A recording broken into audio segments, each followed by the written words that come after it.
I like Thurman by decision at around like plus 200. I like Thurman quite a bit in the fight as an underdog. Part of it is because there has been training camp questions in the past. I have pretty good sources on this camp. Okay. That it's not the same, that he actually is like, he knows the opportunity in front of him and that he's all in on this What fight. have been the issues? Just distractions in camp and not training to the best of his ability. Physical problems or like personal stuff that seeps into camp? Just more disinterest at times and that it's different this time.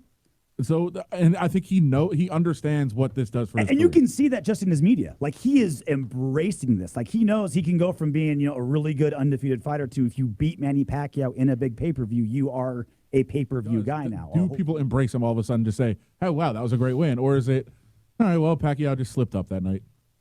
I mean, it all depends on how the fight goes. Right. But obviously, beating Pacquiao was better than before when you hadn't beat Pacquiao. Yeah. And he has so many, and that's the other thing, is this is generally the fight that you build up to, right? Like, you spend your whole life to get a big Manny Pacquiao pay-per-view fight. Like, that's why you fight 30 times in your career to get this big fight.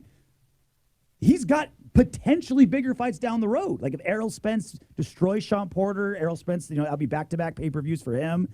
He fights the winner of that fight. Like, these are all, like, Terrence Crawford over on the ESPN side. That would be a giant pay-per-view. Pacquiao, let's go full circle. Pacquiao starches Thurman, knocks him out.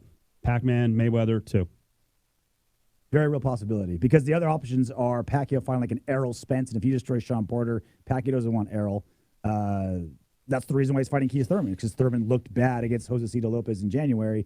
Yeah, you take the bigger money fight and the easier matchup. He's 40 years old. What's coming up this weekend on Fox around this whole boxing match? Whole bunch of stuff. The weigh-in show is tomorrow. It'll be on FS1. And then leading up to the pay-per-view is a IBF super middleweight title fight between Caleb Plant and Mike Lee. That is essentially like an undercard fight, but it's a middleweight title fight on Fox leading into the pay-per-view.